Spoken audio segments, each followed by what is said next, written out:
Some of the most important discoveries, inventions, and innovations within a field come from people who are trained in a much different field and who have an outsider's approach. Louis Pasteur was a classic example of this. He was trained as a chemist and mineralogist, so he brought a much different way of thinking to the subject of medicine and germs, a method that was infinitely more creative. Albert Einstein was a complete outsider. His two most important discoveries came when he was working at the Swiss Patent Office. Google itself exemplifies this idea. It is perhaps the most successful business on the planet, founded by two men who are relatively complete outsiders to business and who therefore structured and directed their company in a very novel and creative fashion. I could go on and on and on with this list, including many great artists.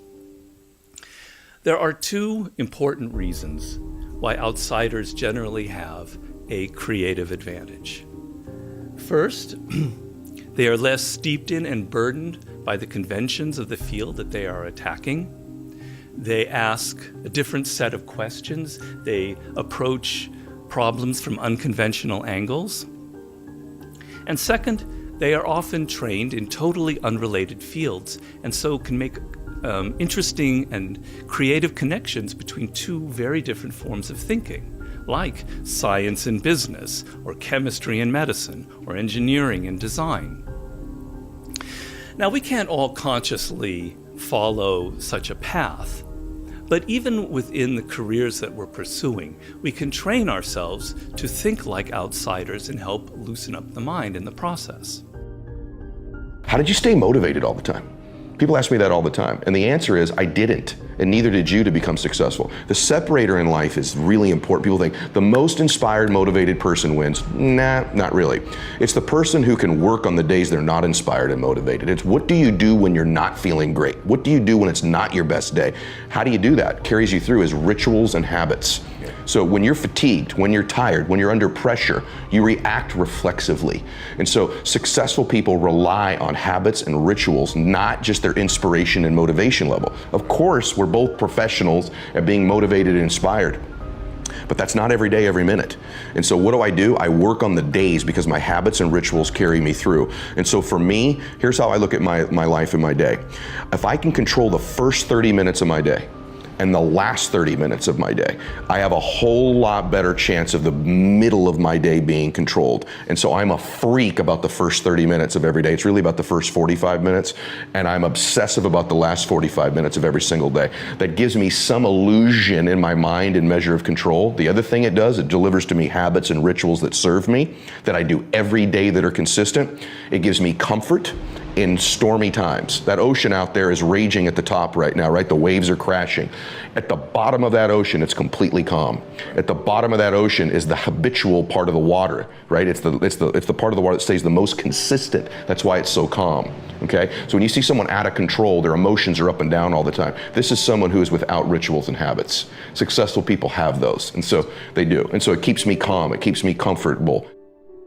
We all need a mission. That's what life should be, is a mission. That's what gives your life purpose and focus and drive and ultimately satisfaction.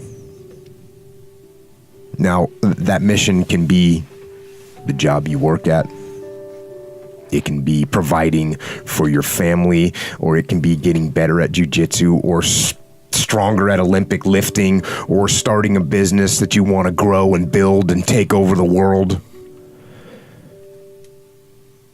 And sometimes people ask me what to do if they don't know what their mission is or what their mission should be. And I tell them, if they're in that situation, to go help someone.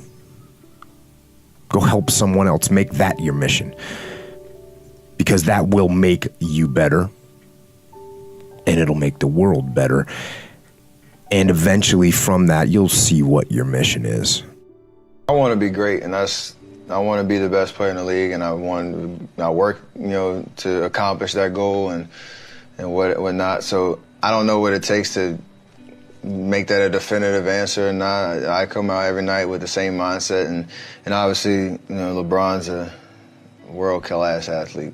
Been doing it for double-digit years in the league and playing at an incredible high level. So there's a sense of longevity there and just the sheer talent that he brings. But I'm trying to do it my way and help my team continue to get wins and continue to elevate our status to, whatever you want to call it, but that team that everybody knows about that comes out ready to play. And if I do my job, then things will take care of themselves.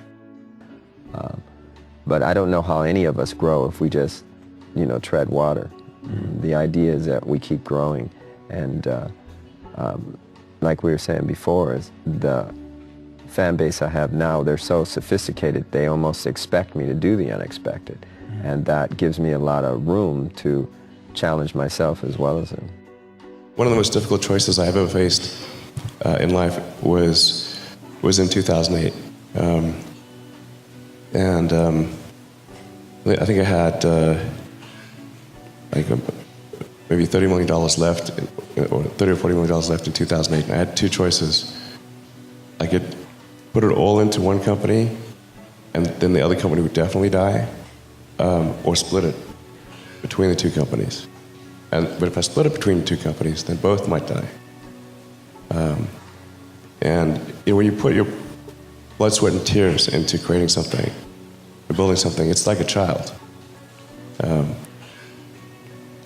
And so it's like, which one am I going to let one starve to death?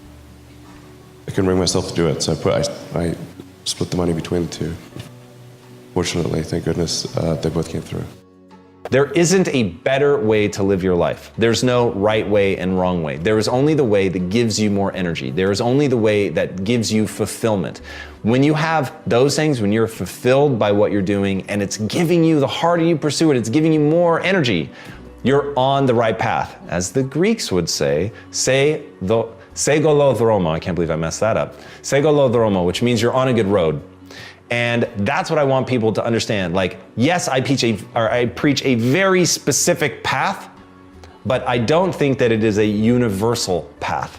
And so the only universal path is to do the things that give you fulfillment and energy. So if spending time with your friends gives you that, then you should be spending more time with your friends. If dating gives you that, then you should be dating. So you don't need to want to be the best in the world at something. You don't need to want to make a lot of money. You don't need to want to be an entrepreneur. They're literally just stand-ins. They're proxies for fulfillment and energy creation. That's it. So those are the punchlines of what's the meaning of life and all of that stuff. It is to do something that makes you feel a deep sense of well-being, which I'll call fulfillment, and something that gives you energy, where you're literally excited to attack the day.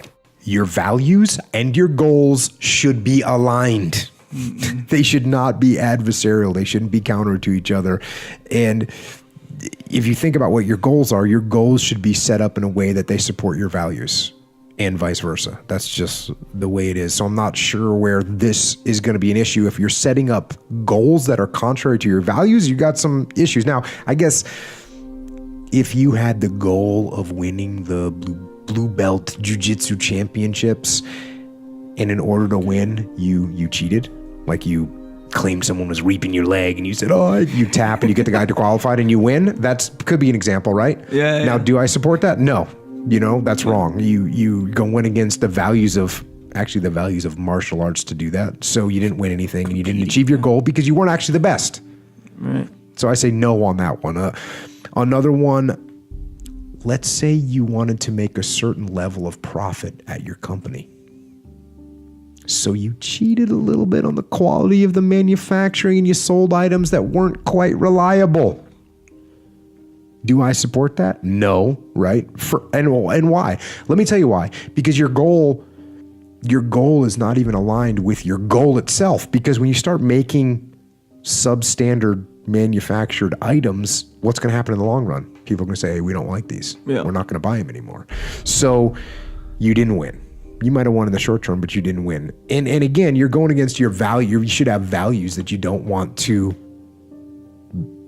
take profit over making good product. And again, in the long run, that value is going to cost you, right? People aren't going to want to buy your product anymore. So many people come up to me and say, Gary, it's so hard. I look at their Instagram and they're not posting any of their content with hashtags, which is a by accident way to pick up exposure in a world where they have no money. When you have no money, when I took over my dad's business, it did $3 million a year, 10% gross profit, $300,000 before expenses. My first year marketing budget was $14,000. When you have no money, and I built that business from a $3 to a $60 million business in 5 years, I had to make every penny perfect. So I was right about email marketing in '96, and I was right, and because of that, I had 91% open rates. When Google AdWords came out, the day it came out, I paid 5 cents a click for words before anybody bid me up, and I was super right, and that worked.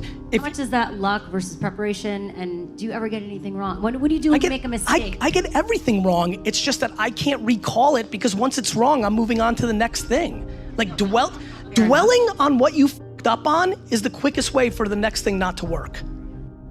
Right? Yep. So I think I do everything. I mean, you know this. This is a fun thing to say. Some people in the back know this. I was a breakout YouTube star in the first year, 2006. I decided that the right strategy was to leave YouTube completely and go to Vidler because Vidler offered me equity in their company, and I've left an enormous amount of attention. I deviated from my intention thesis to do short-term economics and equity in a company, and I lost. When D-Rock finally came in my life 2 years ago and we started to try to build up my YouTube for the first time, I was sitting on 40,000 followers in a world where I could have had millions if I just stayed the course. So I make mistakes all the time. I'm reorging VaynerMedia every day because it's based on a mistake I made the prior year. I just don't give a fuck about my mistakes. Everybody else cares about your mistakes. If you're worried about your own mistakes, you've already lost.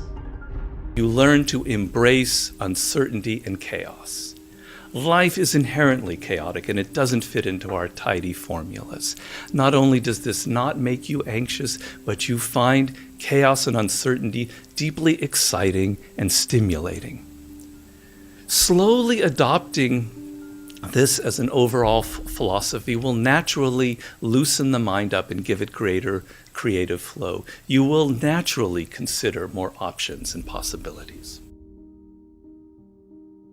I believe in my strategies and I'm patient as shit. Like, all great stuff, especially when you're innovating, doesn't happen right away. This notion that like, oh Gary, I tried it, I spent $500 on Facebook ads, it doesn't work. Well, what if your video sucked? What if your product and service sucks? I tend to do things that are very early. That has been my career. When I do things, I believe in them. I stick with them based on intuition. Even though for 18 months nobody watched my wine videos at all, I knew it was right, I was right. There's been things I've done that I've jumped off of very quickly. I started a Gary V app, VChat, V-E-E, like WeChat, I thought it was funny, for my fans, great CRM one-on-one. Didn't feel right after a week or two, spent plenty of money building it, stopped it after, a couple months. Wine Library TV, 5 years, every day, YouTube. Decided to change it to Daily Grape. Insular app, you could buy stuff, subscription for reviews. It was a lot of fun. Only did it for 5 months, stopped it because it didn't feel right anymore. Okay. It's always hard to know when to jump off something new. But I find that people don't believe in what they're doing. They hear a guru and they do it begrudgingly because their boss wants them to, or they're like, well, Gary's right a lot, so let me do it, but they don't believe it. And so then they're looking for no's instead of yeses. Everything I do, every business development, every event I do, every time I try a new marketing tactic or sales tactic, I'm looking for the yes. Right. I'm looking for the yes, and if the no punches me, well then I'm like, crap, the no punched me. I believe the majority of people when they try new tactics are looking for the no, and you're gonna getting a lot of subtle no's immediately. Right. And so I think that's why that happens. Try to imagine the way other people see you and what other people are thinking of you.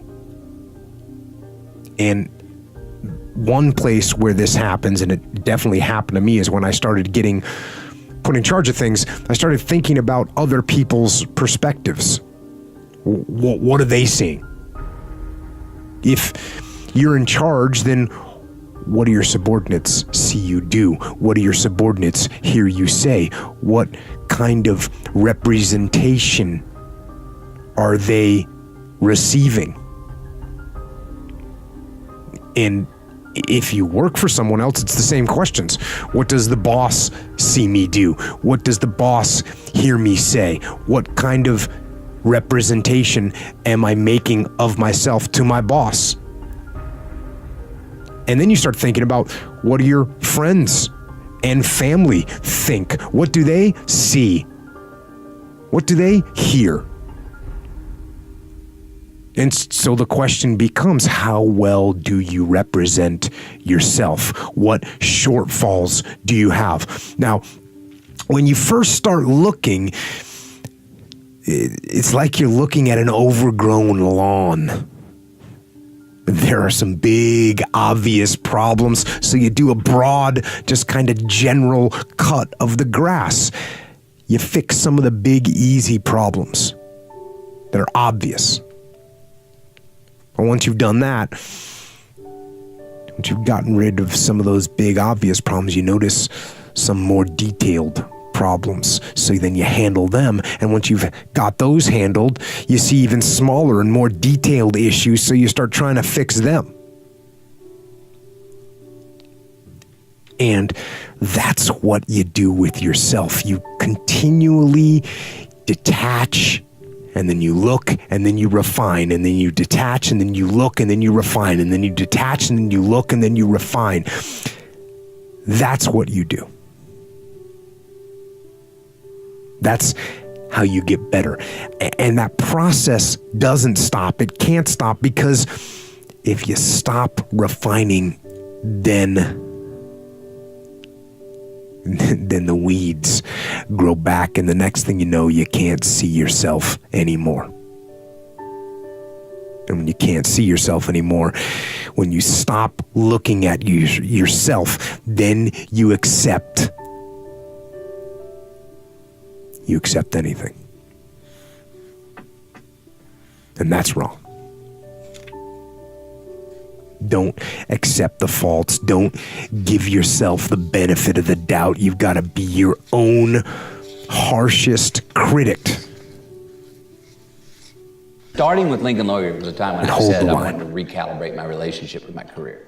I remember saying that. I remember thinking I'm enjoying it.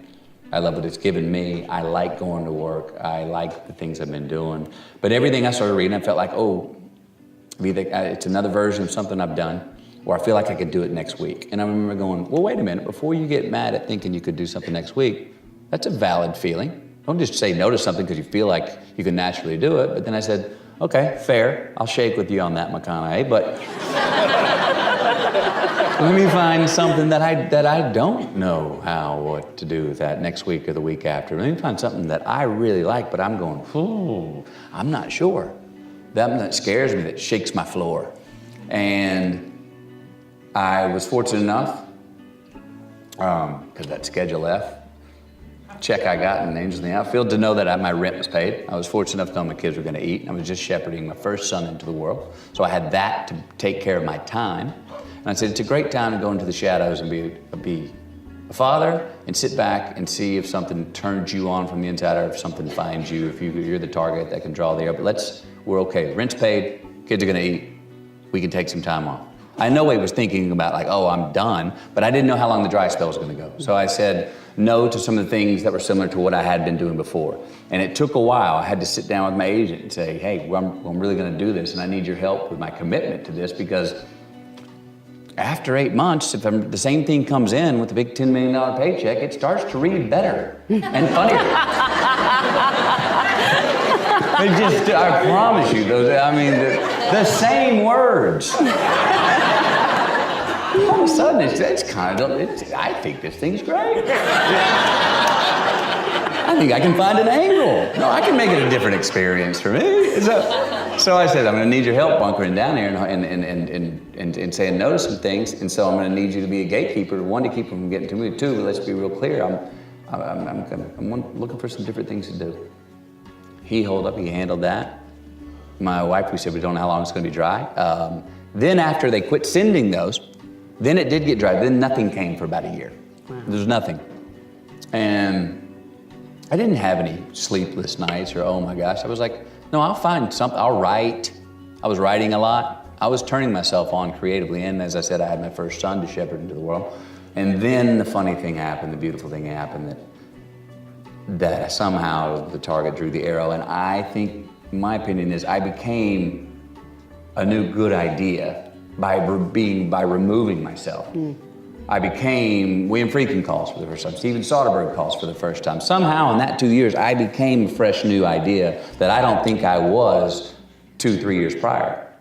How that works, I'm not sure, because I didn't send a memo out. You know, but it did happen.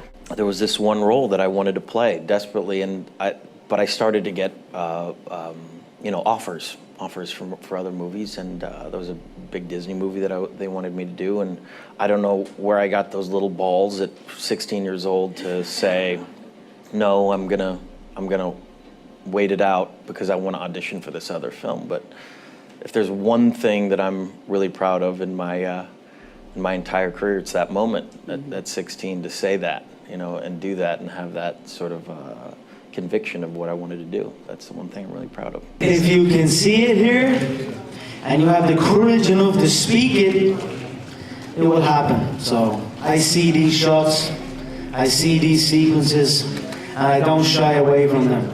A lot of times people believe in certain things, but they keep to themselves. They don't put it out there.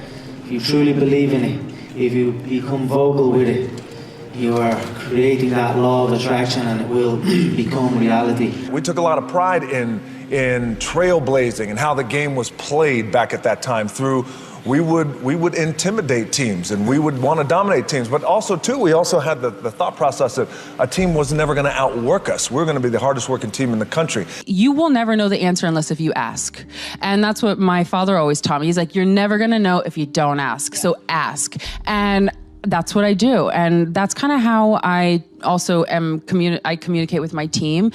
We know we're a team, but also we know that we can talk very directly to each other because that's how we set it up from the beginning. Right. And whoever the boss is, you set the tone. This is your arena. So however you set the tone is the way things are gonna go. So I always set the tone with kindness first, and then let's get ish done, baby. Well, the whole thing about the writer who sees the job as a burden and something they struggle along, it makes me think there was an album by a rock artist named Todd Rundgren.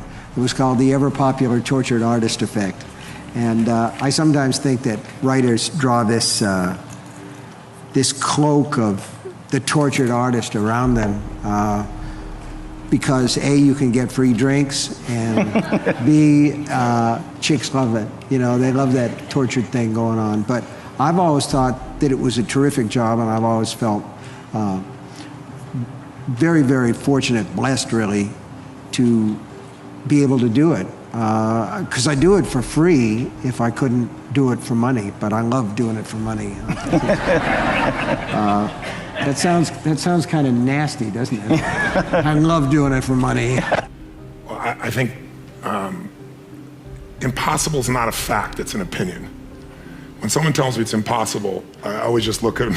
Anybody around me knows that they can't do that. So that's part of it. But if they didn't know me, it's your opinion. Then they'll say, no, science shows. And I say, yeah, and how many times has science showed something's impossible? Now science shows it's possible. Things are impossible until somebody does it. And so I find that, most of your business people, you look at businesses and what does it take to make a business grow? It's not impossible to make a business grow. A business has been shrinking for a long time, or it's been stuck.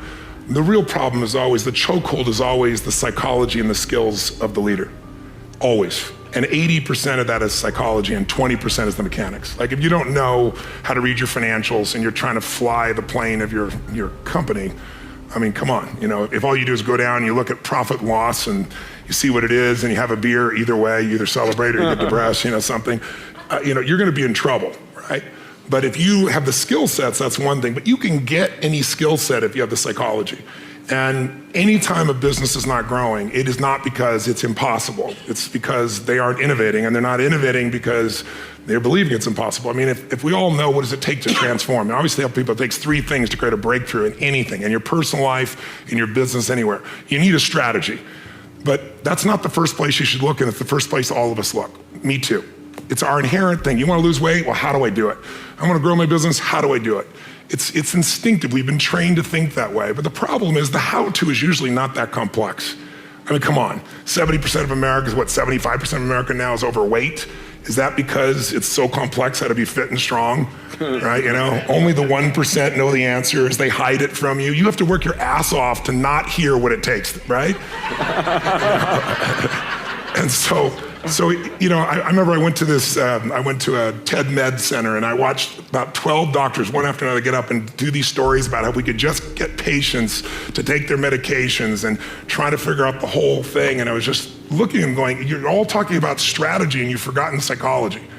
Because strategy is wonderful. I'm a strategist. I spent my whole life figuring out strategies. As we both know, a strategy could save you a decade, right? In business, strategy could save you, you know, it could make the difference between success and failure.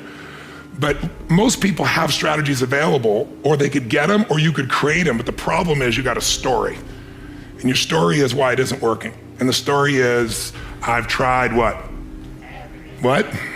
Everything. If you tried everything, you'd be fit, right? If you tried everything, you'd be profitable. If you tried everything, you'd be there. But people say it, you know, I'm big boned. That's what I used to say. I'm still big boned, but I'm 38 pounds lighter than I was 25 years ago, and I've never gained it back, right? When I was big boned, that was my story. All the good ones are gone. That's why I'm not in a relationship. Or they're gay and I'm not, or I'm gay and they are, or whatever the story is. There's always a story. And what I tell people is, you know, if you can just divorce the story of your limitation and marry the truth of your unlimited capacity, then the whole game changes. I am a cinemaniac. And I'm scared to death of the dark, except when in a motion picture theater. I love to see images, because I love images that tell stories. Before I ever knew how to read, I used to look at the Sunday funnies and still understand everything the storyteller wanted me to. And that's what I love to do more than anything else. I love to make pictures so I can look at them, so you could look at them, and so I can watch you looking at them, which is really, for me, the best part. If I had to single out one area to which I have an utter devotion, it would be with my preoccupation with the idea and the fight to still believe in the idea when so many others around you just don't get it, and the challenge of staying interested in one single idea for sometimes years, and the struggle not to contaminate that idea after months and years of obsessing over it. When I was in my early teens, I stayed up all night writing a screenplay and felt something to this day I swear I cannot get enough of. It was as close to the feeling of flying as I have ever had. You know what I mean when you're trying to get the words on paper and you're 3 thoughts ahead of yourself, and it's a race to get it all down before it goes back to wherever that stuff originally comes from. And it was called inspiration. And I actually made a movie from that script I wrote all night, and it was called Firelight. And it was truly an awful movie. But the process was what it was all about. The experience of that obsessive focus, of having an idea and actually being able to photograph it. That's been the magic potion for me ever since. I don't know, there's a lot of negativity to some degree, a lot of grind. It just kind of feels like the grind a little bit. So I just kind of felt like it wasn't a space that I wanted to be in as much anymore. Like I want to be in a happy space where I'm just doing things that bring me joy, and it wasn't doing that as much, or I was noticing it. I was noticing I was missing that or wanting it more. I think that's really what it comes from, is growing as a person and realizing, I think everybody's afraid to take chances and do something new in their life because they're identified a certain way, or they'll be judged if they don't do it, or judged if they do something different, and who are they now, and are they crazy, and what are they thinking? And, you know, it's just life. Just do things that make you happy. I mean, I had to. I wanted to be open about it, as I'd been from the very beginning. It was, from an athlete's perspective, it was one of the toughest things that I had to go through. And I feel like sharing that feeling that I had and the vulnerability that I had to carry myself with. And for someone that's so strong and like mentally tough and have always, I mean, at 6'2", like, you know, passionate about what she does, it felt really small for one of the first few times in my life where I didn't want to write. I didn't want to continue writing the book. It took a long time to put those words onto paper. And I felt that was important. It's part of my journey. It's part of the reason why my book is called Unstoppable, because I've had this mentality from a very young age that no matter what is thrown at you, there's going to be roadblocks and you have to overcome them, and you can. Whether it's personal or people around me, when you see people that are positive, that look at something good and something bad that took place, they move along in life faster, they're better, and people want to be around these people. I mean, too often people gossip. Then one gossip person wants to be around the other person that gossips. But they don't realize when you gossip, you're saying something you heard about somebody else. You're telling everybody, what if part of it was wrong? You're gonna go out and tell every person you told this, oh, I'm sorry it was wrong. Tell everybody you told, it's not gonna happen. So it's things you learn about. Don't gossip, don't belittle people if you don't have to. God, please don't. Try and look at the positive angle. What good could come out of something? And that positiveness is gonna make you live longer, happier, and wake up in the morning happy, not, oh my God, I gotta go to work, I can't wait till I get home, I wanna retire, because people were not positive, they were not happy. And what happens when they retire? They hate their job, they retire, 3 or 4 years later they're dead because they have nothing to do. That positive attitude, be around positive people, encourage positiveness. If you find yourself walking around just complaining all the time around people that complain a lot, man, move or just try and do something different, change your life. Being positive and a positive attitude is find something positive and something bad. Makes you look for solutions. When I was down and out, okay, oh, pop bottles, let's get the pop bottles, cash them in. Beating the self-esteem drum for 50 years. Oh no, you're okay, you should feel good about yourself. Like, you're fine the way you are. It's like you think, well, that's a calming message for people. It's like, no, it's not. It's not at all. And I watch my audiences, it's like, it's full of people in the audience who think, I'm suffering a lot more than I think is tenable. A whole bunch of it's my fault. My life is not in the order it should be. I know I'm doing 50 things wrong. It's like, what the hell's wrong with me? What's wrong with the people around me? This is really serious. And some, well-meaning person comes up and says, you're okay just the way you are. It's like, no one wants that message. It's like, no, I'm not okay the way I am. I'm not okay at all the way I am. I know that. And so, when I'm speaking when I'm speaking now, I say to people, well, you're nowhere near what you could be. That's the positive message. It's like, yeah, you're a mess, but you don't have to stay that way. You're a mess, you know it, obviously. You're suffering away like so much you can barely tolerate it. It's like, that's okay. You can do something about it. And that's the thing that turns the lights on. It's like, you could do something about it. It's like, oh. 99% of people that say stuff like that are not willing to do what it takes to make their dreams come true. The Marines have a saying, everybody wants to go to heaven, but nobody wants to die. And that's just real. At the center of bringing any dream into fruition is self-discipline. Something as simple as food and eating, it's not about your body as much as it is about your mind. It's getting command of your mind to be able to choose actions that are in your own best interest. Every day, we are choosing shit that's not in our own best interest, right? So if the world is attacking you and the world wants to fight you and the world's trying to hold you down, so you're gonna kick yourself in the balls? So you're gonna stop yourself from getting what you dream. Self-discipline is the center of all material success. You cannot win the war against the world if you can't win the war against your own mind. The biggest struggle, man, was just getting around other people that would say I could do it.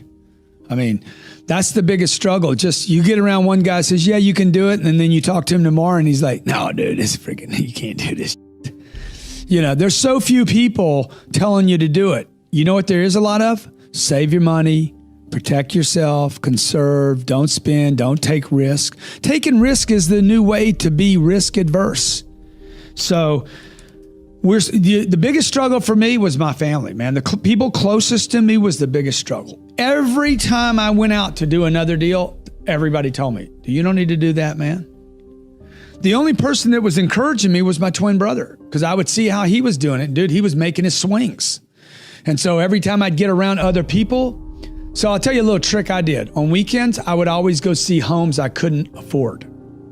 That has always inspired me. I would go drive neighborhoods.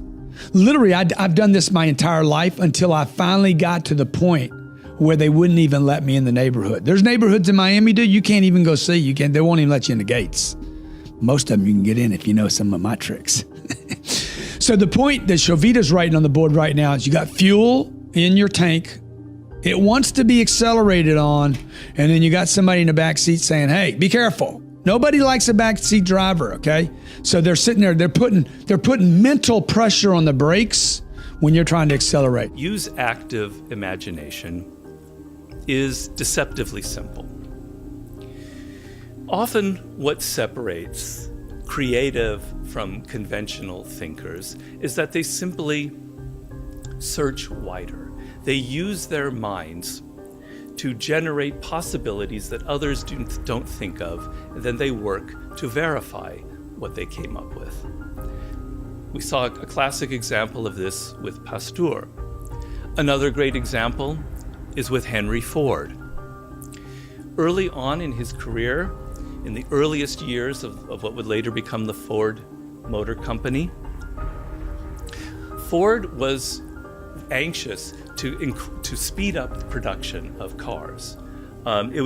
He saw the automobile as the ultimate consumer product, but in order for it to become that, he had to greatly increase the production rate in his factory.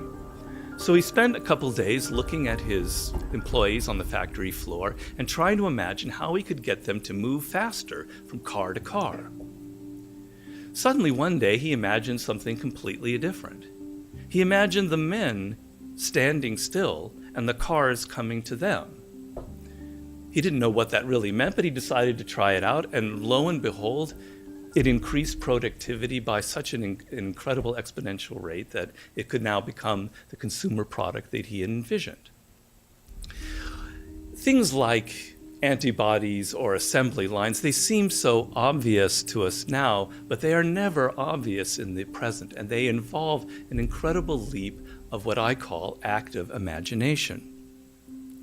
The difference between regular and active imagination is that the latter is used consciously to reach very, very practical results. It's not imagination for coming up with wild things, it's imagination used for very practical results. Think of active imagination as a kind of creative muscle that you're developing. First, within the loose constraints of what you're working on, you open your mind up you give it complete free rein. You entertain almost every possibility that you could imagine or visualize. You engage in what Charles Darwin calls fool's experiments. This is the fun, play part of serious play. You use notebooks, sketches, diagrams, models, prototypes to help externalize the products of your imagination. Once you have gone through this, you now enter the second serious part of the process. First, you choose one or few of the more promising possibilities that were generated by your imagination, and now you actively work to test, verify, or confirm it. This might entail launching a beta version on the public. Once you have feedback, you now go back into the first part of the process in a shortened form, using your imagination to perhaps take what you have into an even better and higher form, circling constantly through this process in shorter and shorter cycles until you've got something that's both incredibly imaginative and incredibly realistic and practical. By developing this, by going through this over and over and over again, you will develop your imagination into an incredibly powerful creative muscle. The best description of writing a novel that I ever heard was actually in Thomas Williams's book, The Hair of Harold Rue, which is about a novelist trying to write a novel, and it just covers like 1 or 2 days in this process, and a lot of things happen to him. It's a fabulous book. But he says that writing a novel is like building a little campfire on an empty, dark plain. And one by one, these characters come out of the dark, and each one has a little pile of wood, and they put it on the fire. And if you're very lucky, before the fire goes out, it's this big bonfire, and all the characters stand around it and warm themselves. And that's the way it's always been for me. I have a good friend over in Vermont, John Irving, and John says that he always begins a novel by writing the last line. And to me, that's like eating your dessert before you eat the meal. And everybody works a different way, and God bless John, and he's done some wonderful work in his lifetime, and he'll probably do some more, but I could never write a book that way. The way that I think of it, is that fire. I love that particular image, but I've also always thought of it in terms of there's a little thread, a little red thread that goes into a hole in the baseboard, and you just start to pull it out, and you see what's on the other end of it, and sooner or later you get there. For me, the fun of writing novels isn't in the finished product, which I don't care about that much.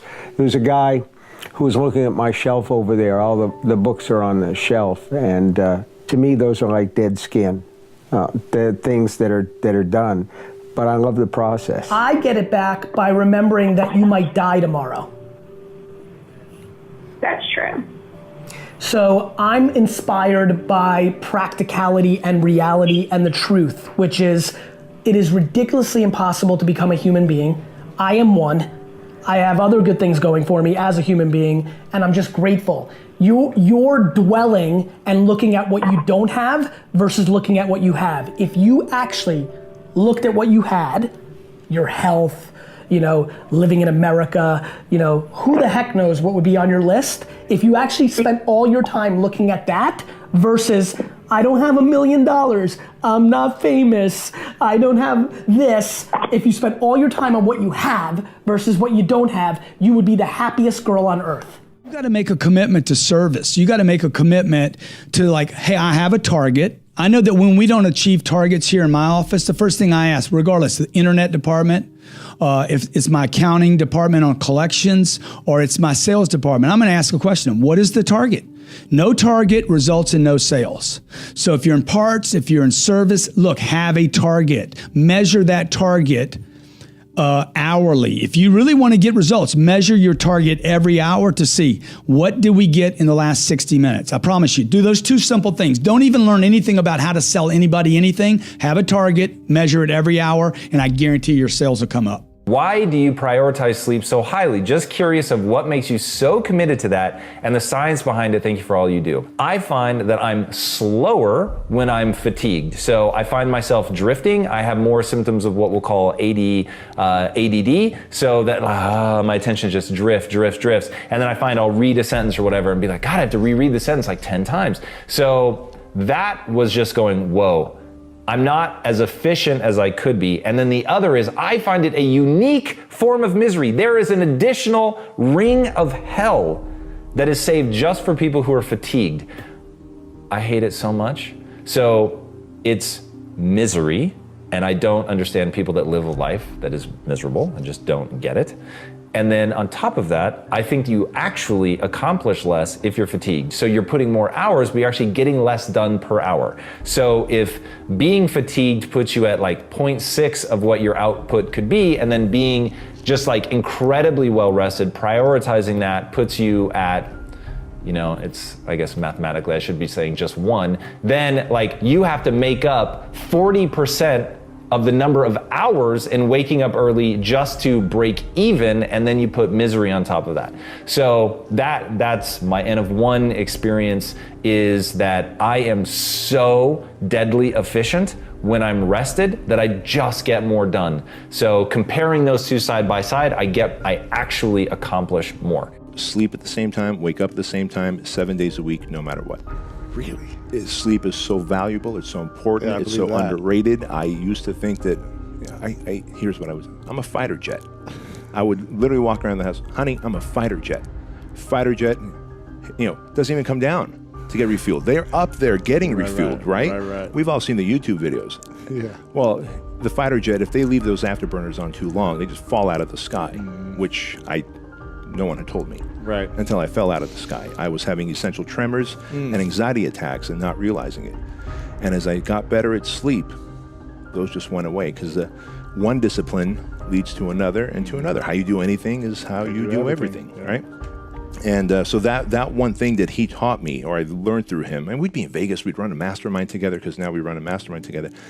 And at 8 o'clock, and He's gone. Buddy, where are you going? I'm like, sleep. Yeah. I'm in bed by 9 or whatever, yeah. right? Or, Yeah, exactly. And he powers off 30 minutes, all his electronics before. So now I do the same thing. I power off. I don't go to bed and then do this. yeah.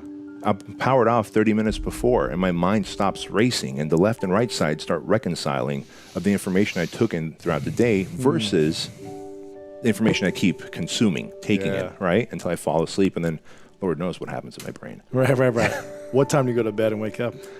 10:30. 10:30, Wow. I'm in bed, wake up at 5:30. Wow. And it's been like No matter that what, even if you're in Vegas or traveling around the world or whatever.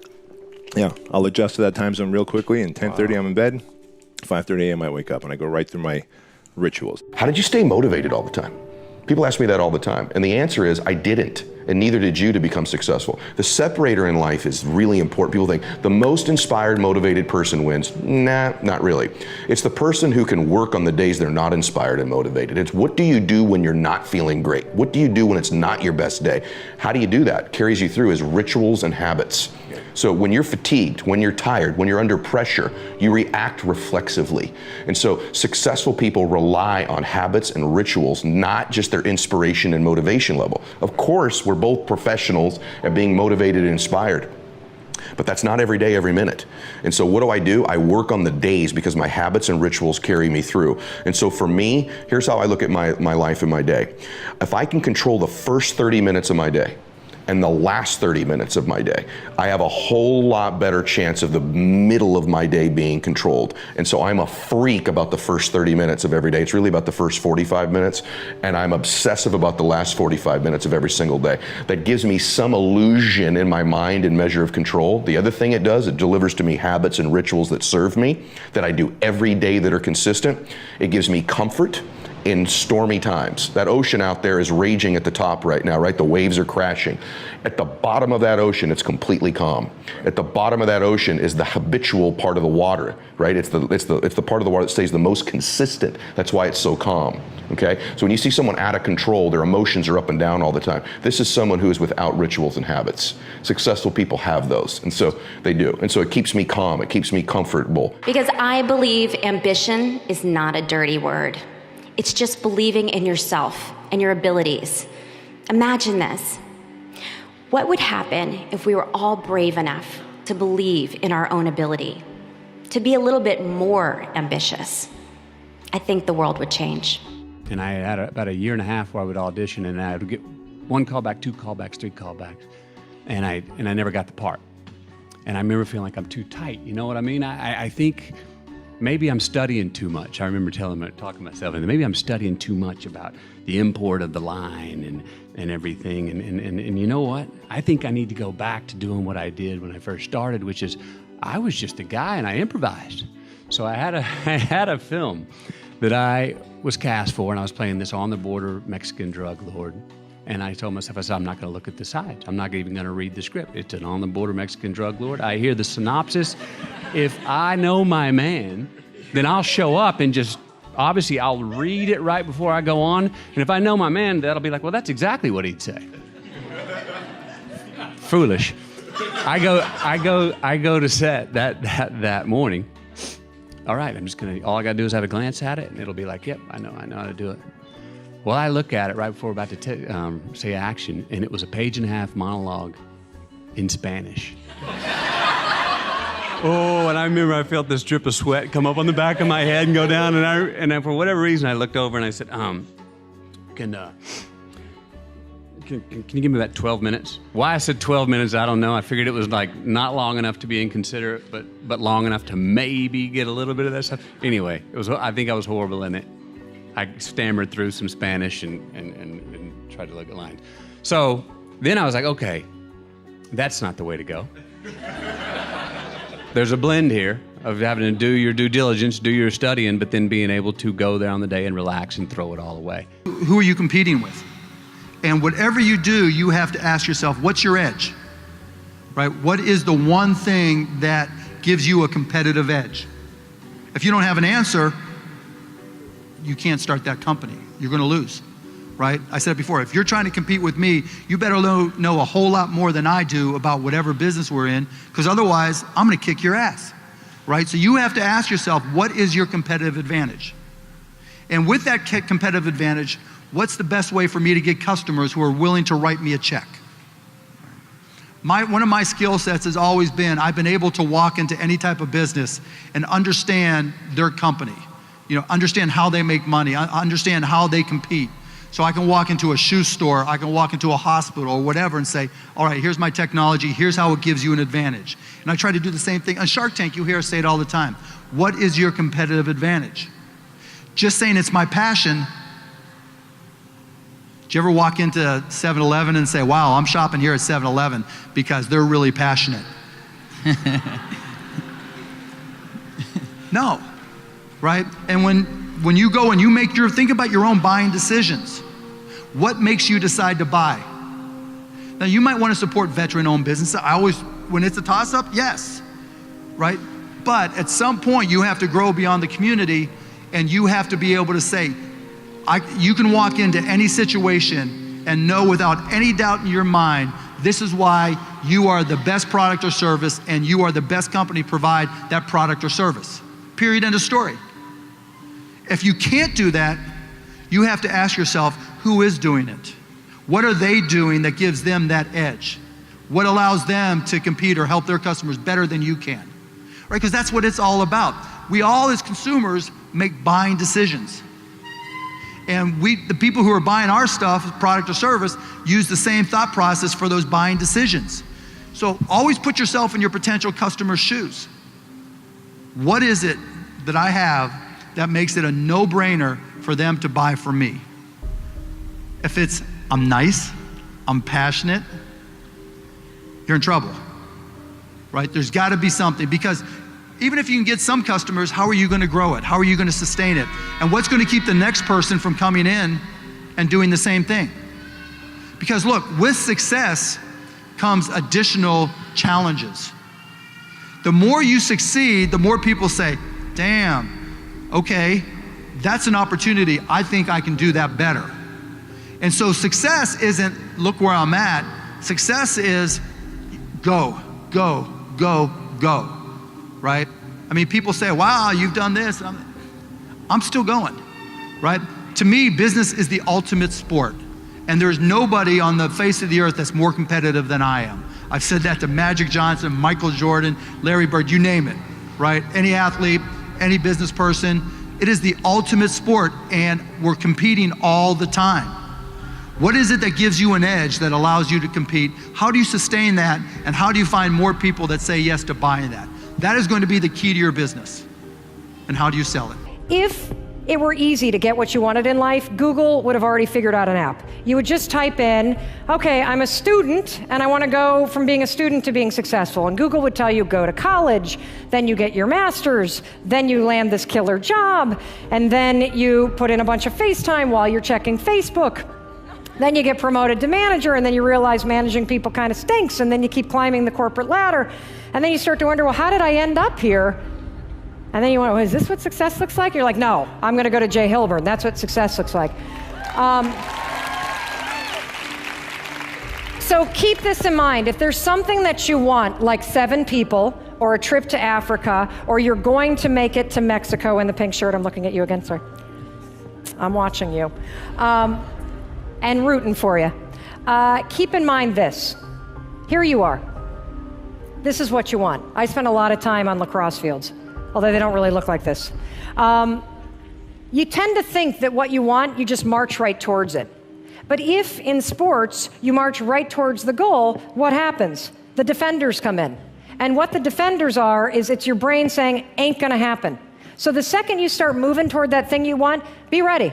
You're gonna tell yourself you don't feel like it. You're gonna have to force yourself. It's happening. There's no way to get around it. So what you're gonna have to do is you're gonna basically get bounced around a lot. All over the place. And there are gonna be a lot of times that you feel like this was a really dumb idea to start this business because it's gonna get hard. And I wanna remind you about something.